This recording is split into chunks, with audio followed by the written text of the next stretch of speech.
Okay, there's one more thing I want to look at for centroids of areas by integration before we move on, and that's a triangle. Does anybody know where the centroid of a triangle is located in terms of, so if I have this height h and I have this width of that triangle b, so if I have some b by h triangle here, so b and h, you know, for a rectangle, where is it? If we just have a rectangle, don't we know that the centroid would be, if this is a b and an h too, wouldn't the centroid be at 1/2 b and it'd be at 1/2 h for the centroid? Does anybody know what fraction we use for a triangle? Anybody in the chat? This may be something. Yeah, it is 1/3.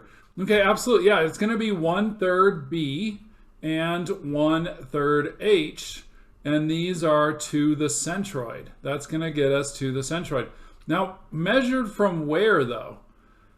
So if we think about this, where is the, if we just think about conceptually, like would it be, you know, if we think about if it's 1/3 from this side over here from the left side, well, isn't that kind of makes sense, right? Because there's more area, there's a bigger chunk of the area over here on the left side, right? So our centroid is going to be right there. So it's always going to be measured from the larger side right there. So yeah, that distance right there, that would be 1/3 of b. This distance here would be equal to 1/3 of h. And then if we, you know, we could measure it from the other side, and sometimes we might have to measure it from the other side. That would be 2/3 of b, and this over here would be equal to 2/3 of h. So we're only going to expect you to know where the centroid of two things is located, of two different shapes, and that's just rectangles and triangles. So just rectangles and triangles. And I see Sean has a great question there in the chat. Is this only for a right triangle? That's correct, Sean. This is only for a right triangle. If we had a triangle that was not a right triangle, a general triangle, something like this, what we could do is we could break it up into two right triangles. And we would know where the centroid of this one is, and we would know the centroid of this one, and we could find the centroid of that whole thing. So great question, Sean. Okay, now we could, I'm showing over here this picture. This is example 9.3 from your all's text. And we could certainly do a, you know, they're doing a dy differential element here, and we could find it that way too. Like using our integration stuff that we learned last time, based on the fact that the triangle is just described by that line, which would be a function, right? So we could do it, but we're not going to go through and derive the 1/3 times the base and the 1/3 times the height. We're just going to take that now from now on. This is just something that we need to know. Okay, so only for a triangle and only for a rectangle. Okay, which is what we're going to need when we jump into our next topic, which is centroids of composite areas. Same exact concept though. So same thing as centroids by integration, same thing as equivalent systems, right? We related the centroids by integration back to equivalent systems. Well, now we're just doing this for composites. A composite is something that's just composed of like rectangles and triangles and other shapes. We do need our learning objectives here. Memorize the equation for the centroid of a triangle, where there's our 1/3. So we're done with that learning objective. Draw a picture of a composite centroid broken into pieces with known area and centroidal location. We'll work on this one today for sure. And then label the dimensions. Again, super key stuff for labeling those dimensions. And then we can use our weighted average to determine the centroid of the composite in the X and Y direction. So if we give you something on the exam or the homework, and actually I think on the exam what we would probably do, like if I gave you a semicircle on the exam, on exam 2, because this topic is not on exam 1, I would probably give you this picture as part of the problem statement. But the back of your book, or probably, excuse me, you could probably find them online somewhere. Also, the centroids of, a quarter circle or a semicircle. This one tells us that it's at 4r over 3 pi. So we can think about this as like, well, we can look that up. We can find that somewhere else for any other shapes that are given. That it's not. So if it's not a rectangle, it's not a triangle, we'll give that to you. If it's on the homework, you might have to go and look that up somewhere. And so this is a Canvas example. We're not going to work this example in class. This is very similar to one we'll work in class. But I just wanted to show you a picture before we jump into our examples of what we're trying to do. So if we had this composite, I just ate some crackers right before class. I'm kind of tickling my throat.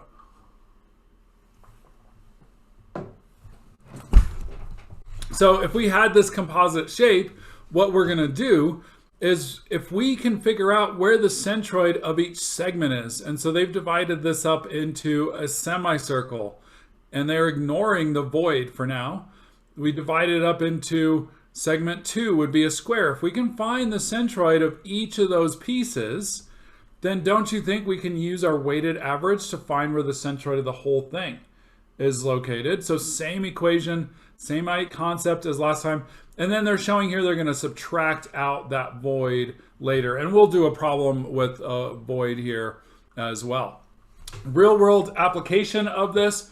This is a picture of tilt-up construction. This is a really cool form of construction. What they do is they form the panels on the ground at the construction site. And they do this when it's in like a nice open area where there's like lots of room. You're not going to see this kind of construction method in downtown Denver or like probably not even in downtown Golden, where there's just not enough real estate laying around the project site where they can have kind of a construction yard, some extra space there. And so what they do is they form these on the ground and then they tilt them up into place. Now, here's a nice example of a composite, right? It's got, it's not just this nice rectangular shape, it's got a void in there. And so they needed to figure out where the centroid of that is located, which would be the same as the center of gravity as long as it had uniform density and uniform thickness for this case, and it does, because they find that centroid and then they say, okay, well, the centroid is like right here. Well, that's going to tell them where they need to attach all these cables up here, because if they don't attach those balanced around that centroid, what's going to happen? This thing is going to go like swinging out and knock this crane over, or maybe swinging this way and knock that crane over or something. And so they need to be able to find the centroid. There's one example of a centroid. There's tons of other real world applications for being able to find the centroid of a composite section. Our homework problems look very much like real world examples. Here we have, this is what we refer to as an angle iron. It's an L-shaped member. This is a 2D problem. It's showing this stuff going into the page so that you can visualize this as a cross section through that member that's going into the page. And the centroid of this one is actually not even within that cross section there. And so they're asking us to find X bar and Y bar. So same terminology as last time, where the X bar and the Y bar refer to the centroid. Now we're going to see a couple of different instances of this. For example, in this one, they give us the X and Y axes. So when they give us X and Y axes, we're going to measure X bar and Y bar from those X and Y axes. On a problem like this, notice there is really not a coordinate system given. They give us this X bar going across here, but they tell us where to measure stuff from. They say, hey, measure Y bar from up there. Notice that no X and Y axes are given. Okay, now be careful that you measure everything from the top of this, because they're telling you to measure Y bar from the top of this. I've seen this every semester where somebody comes and they say, well, I'm going to measure my Y bar from down here. They plug it into mastering engineering and they don't get the right answer, even though they did all their work correctly. It's just measuring it from the correct place. And so we got to remember if it's X and Y, we measure from X and Y. If they give us a Y bar location, we measure it from Y bar. Homework number 3 in this one is, again, an X and a Y axis. And so we're going to measure from the X and the Y to find the composite centroid here, the X bar and the Y bar for this shape that's composed of a semicircle, a quarter circle, a square, and a triangle here. Okay, let's go ahead and let's jump into some, we've actually already covered all of the concepts here. Let's jump right into, for our composite centroids. And I want to zoom in a little bit. There we go. Composite centroids.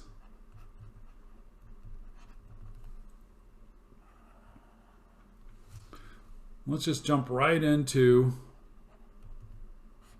an example. And we'll do a T-shape, very similar to homework and actually used in practice quite a bit for construction. It's a pretty typical construction shape. And so we're going to have, it's going to be symmetric, meaning that it's that T, the stem on the T, is going to be right in the middle there. So we do have a line of symmetry right there. And we are given the dimension across the top of this is equal to 6 inches. We have a height of this is equal to 1 inch. And then this distance here is equal to 4 inches. And then the width of that stem is also equal to 1 inch right there. And they're not going to give us an axis in this one, but what they're going to say is the centroid, just like in that homework problem I showed you that was shaped like an eye, they say, well, that's Y bar. They're telling us where to measure Y bar from. And so we know that we need to do everything from that top edge of our cross-section shape right there. And so what they want us to find is Y bar.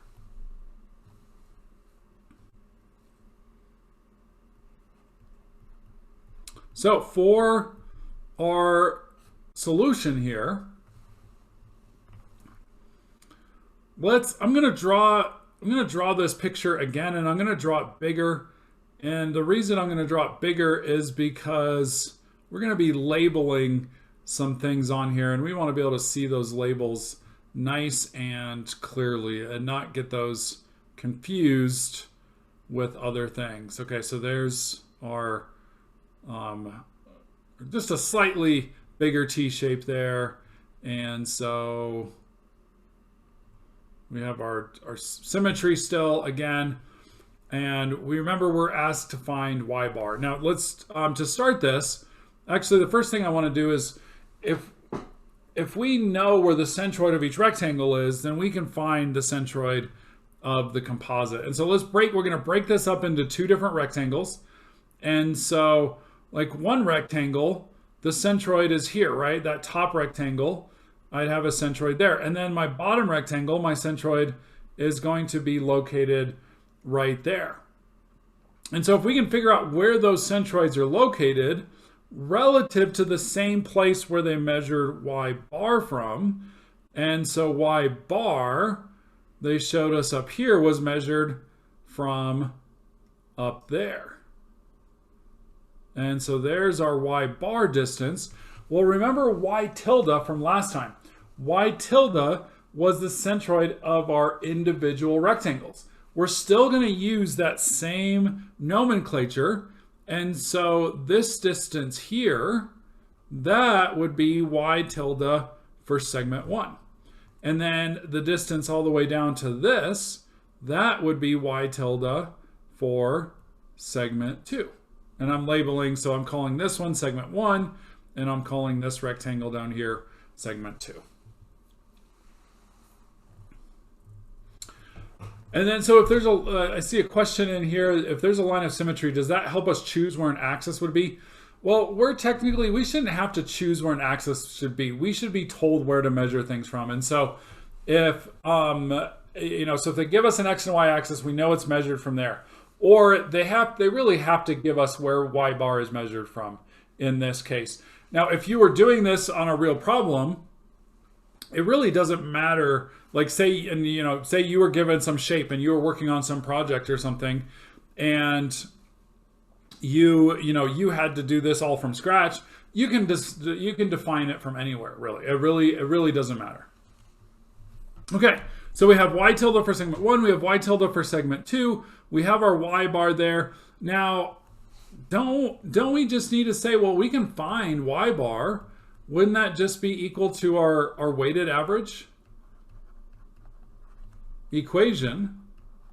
And so that's going to be y tilde for segment 1 times a1 plus y tilde for segment 2 times a2 divided by a1 plus a2. So our same equations that we've been seeing, right? That we saw with forces for equivalent systems, we saw last time with our centroids by integration, and now we're seeing that same thing again. And so now all we need to do is figure out, well, what is y tilde 1 and what is y tilde 2? And then what is area 1 and what is area 2? Well, for that, we should probably add our dimensions here, even though they're already given up there. We know that's 1 inch. So then what would y tilde 1 be equal to? How about Ahmed? Y tilde 1, what would y tilde 1 be equal to? 0.5. Yeah, just 1/2 of an inch, right? 0.5, 1/2, whatever we want to call it. Absolutely. And then we can find A1 as well. Well, we know the whole distance across the top of that thing, and I'm going to kind of go through my y tilde 1 there. We know that's a 6-inch distance right there. I guess we can finish some geometry here. We know that vertical on segment 2 is 4 inches, and then down here that's 1 inch right there. So A1 is just 6 square inches. How about y tilde 2? Going down the list here. How about Tia Osborne? I'm sorry, can you repeat the question? Yes. What is y tilde 2? Is it 4? Let's see. So 4 inches gets us to here. We got 1 inch. And then, yeah, what do we, out of this 4 here, we know that this distance, let me do this in purple, we know that distance right there is 2 inches, right?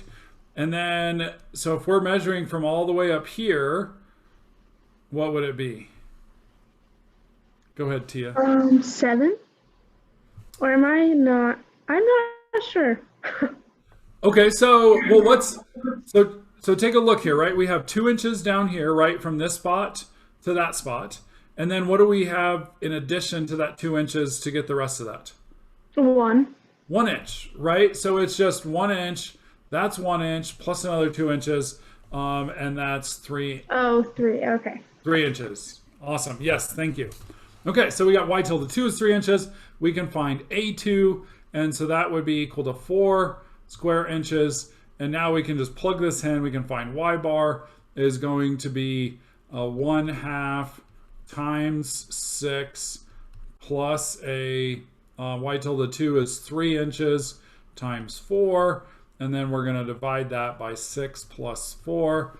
And we will find, when we plug all that stuff in there, we're going to find that y bar is equal to 1.5 inches.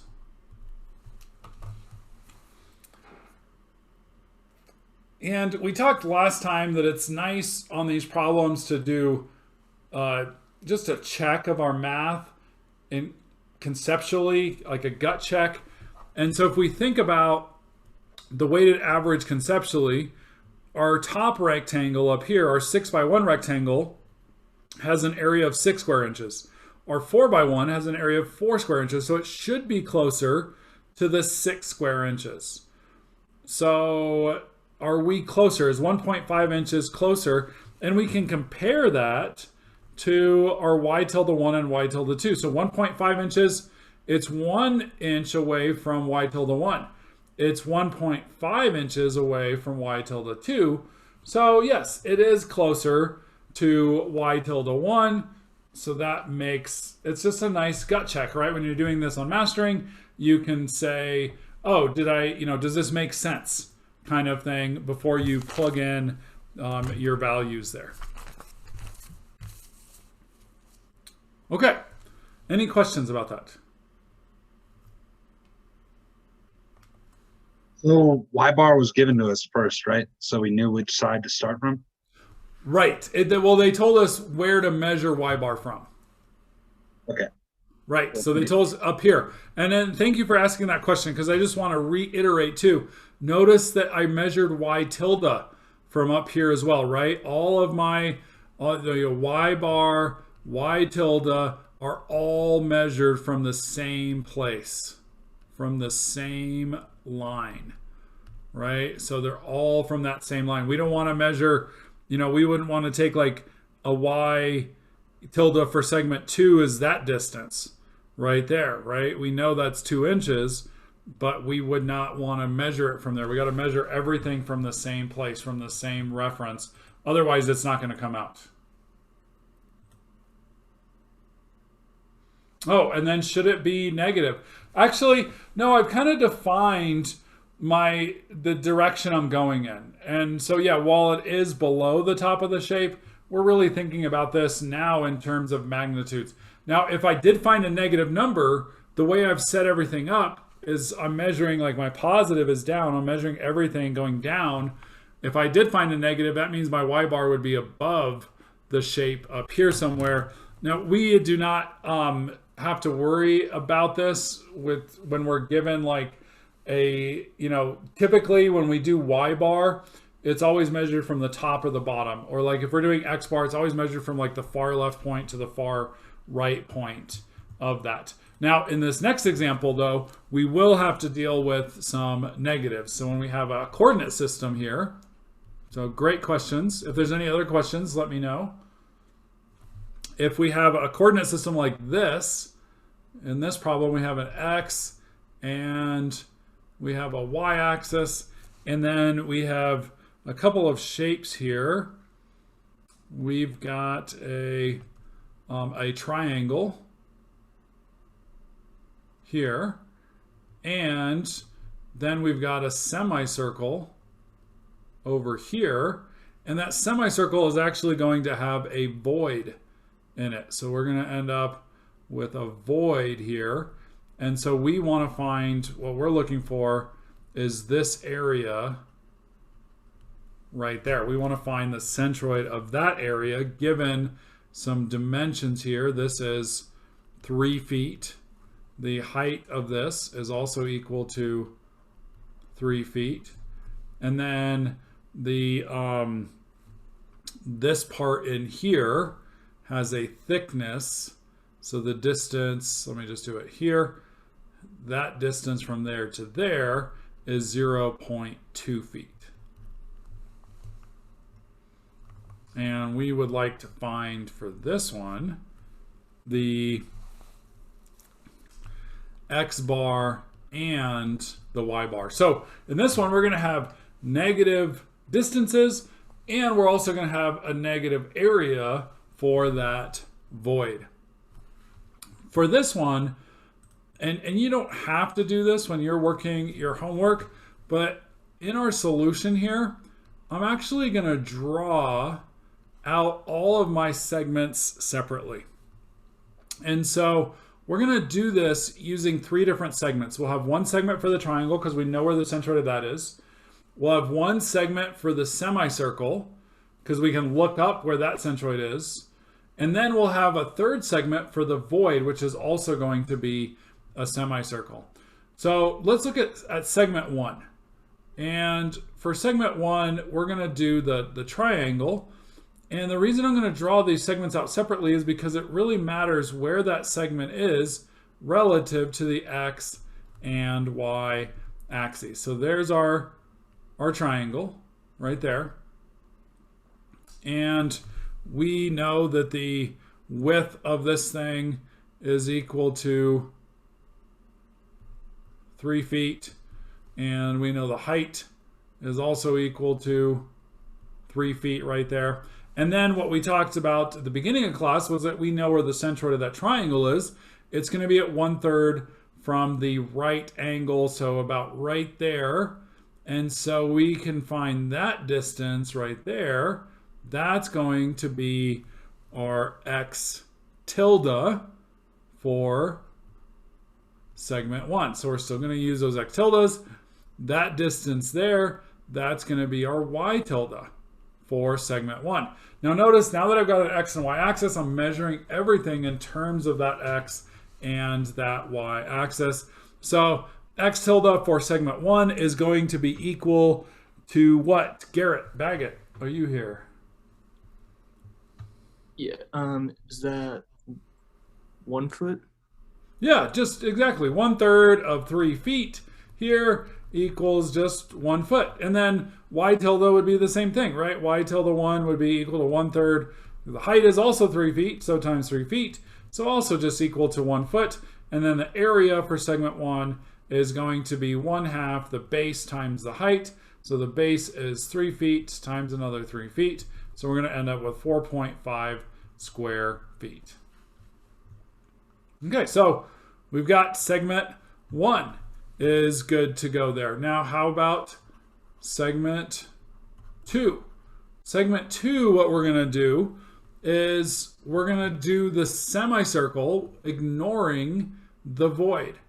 And so again, I'm drawing this out separately because I want to know where that is relative to my y and my x-axis. And this one is entirely on the left side of the y-axis. So there's our semicircle. We know that the height of this is equal to 3 feet, which is the diameter, right? That's the diameter of the semicircle right there. If we look it up in the back cover of our book, it's going to tell us the centroid. We do have symmetry. We do have a line of symmetry there. And so it's going to, from top to bottom, it's going to be halfway from top to bottom. And then from left to right here, so our x distance, the book tells us that that is equal to a 4r over 3 pi. And this is from the back cover of the book. And you can also probably find that online pretty easily. So that would be our x tilde. And so x tilde for segment 1 is going to be a minus 4r over 3 pi because this has a negative x coordinate. So if we plug that in, let's see, that would be a minus 4 times 1.5 over 3 pi. And so we're going to find x tilde for segment 1 is equal to a minus 0.64 feet. Y tilde for segment 1 is just 1/2 of that 3 feet. And so it's equal to 1.5 feet. And then our area for segment 1, right? Pi r squared is for a whole circle, so we divide that by 2. And so our area is going to be equal to 3.53 square feet.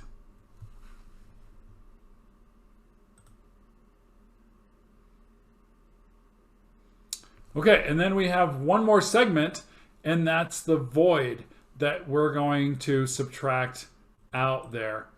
And so for segment number 3, and this is our void.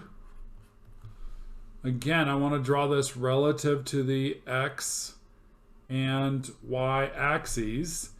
And one thing we're going to see here when we're drawing this relative to the x and y is that this area is actually floating above the x-axis. And if we didn't take that into account, we would certainly not get the right answer.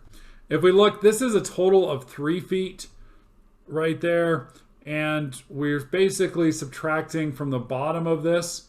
That distance there is 0. Well, let me not label it on this side. Let's label that distance over here. That's 0.2 feet. So that means that the diameter of this one is actually 2.6 feet because we have a 0.2 at the top and we have a 0.2 at the bottom right there. And so there's our diameter for that one. Again, the centroid, if we look it up in the back cover of the book, it'll tell us that that distance right there is 4r over 3 pi. So same equation there. And so we can find our x tilde for segment. Oh, I just realized I'm calling all of my segments segment 1. Did you all see that right here? Right, this is segment 1. So this really should be segment 2, right? Segment 2. Just got into the habit there. So this is segment 3. So x tilde for segment 3 is going to be equal to, again, a negative 4r over 3 pi. And so it's going to be a minus 4 times r, which is now 1.3 feet, divided by 3 pi. And so we're going to end up for segment 3, x tilde for segment 3 is going to be equal to a minus 0.55 feet. And then y tilde for segment 3 is going to be half of 1.3, but remember, we're measuring all the way from down here. So that value is still 1.5 feet. So our y tilde 3 actually does not change. It's still the same as it was for segment 2, 1.5 feet. And then our area for segment 3 is a minus. So we're going to make this thing a negative, a minus pi r squared over 2. And that gets us to a minus 2.65 square feet.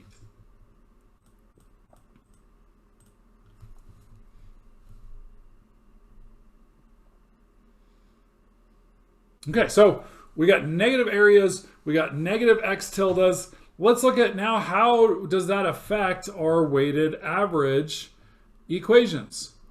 So when we plug this into our weighted averages, we're going to have x bar is equal to x tilde 1 times a1 plus x tilde 3 times, wow, I just skipped 2 there.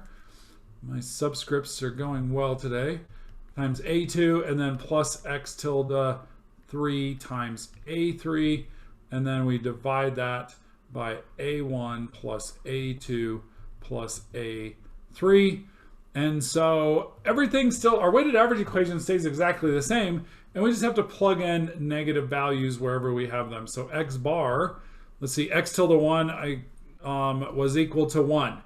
A1, that was our triangle, that was 4.5. And then we're going to have plus our x tilde 2. Well, x tilde 2 was a negative 0.64. So really it's a minus 0.64. And then times a2 is a positive 3.53. Let me scroll over. We're going to have some more room, but still see those values. And then we've got the last one is a negative 0.55 for x tilde 3 and a negative 2.65 for the area. And then we just divide that by a1, which is 4.5, positive 3.53 for a2, and a minus 2.65 for a3. X bar then, when we plug that in, we're going to find here 0.69 feet.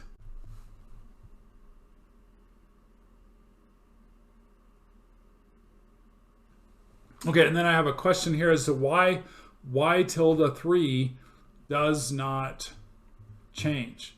Let me go back to the original picture. I think it makes probably the most sense to look back at that original picture. Isn't the centroid of, if we just take if we ignore the void the centroid is right here. Well, then what about the void? Doesn't the void also have a centroid that's in that same spot there? And so they're both equal to 1.5 feet in that direction. Does that make sense?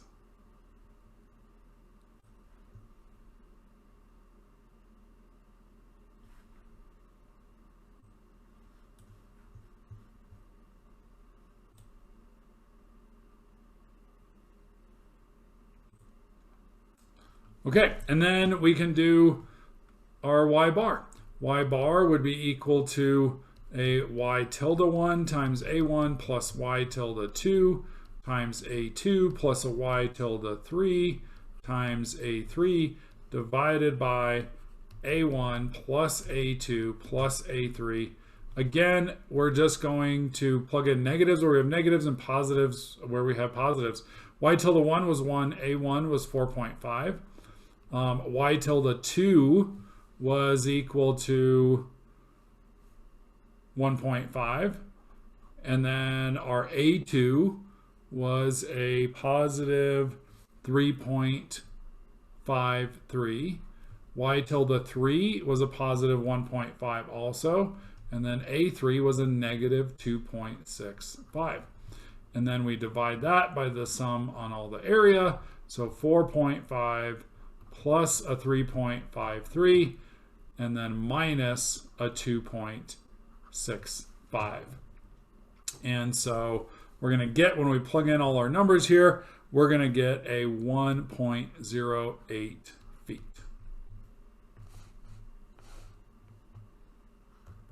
So we've got our X bars and we've got our Y bar.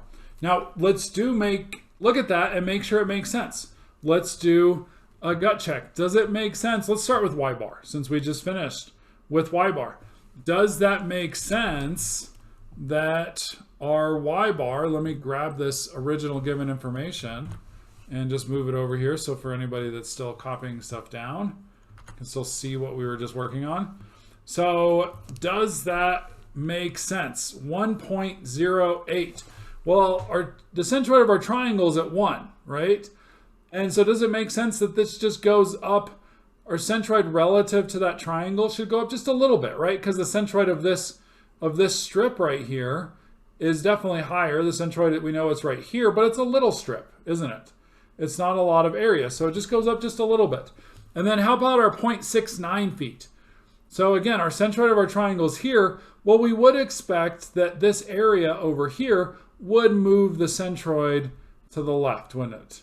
And so, we can't, other than that, there's not a lot of things we can do to look at that and say, does that make sense? But we can make sure it's at least going in the right direction. Okay, also, take a look at how the signs worked out in our X bar equation. We had a negative X tilde right here for that one, right? So what was that doing? That made that negative X tilde, didn't that make our numerator went down? And then so what does that do to X bar? If our numerator goes down, well then X bar goes down, doesn't it? Now what did this one do though? We have a negative times a negative. This one made our numerator go up, didn't it? So actually that moved it back. So if we didn't have the void, wouldn't we expect our centroid to be further to the left than we found? It would be a smaller number than 0.69. It could potentially end up being, depending on the size of everything, we could find a negative X bar in that case, and that just tells us that it's on the negative side of the X axis, or the negative side of the Y axis in the negative X direction.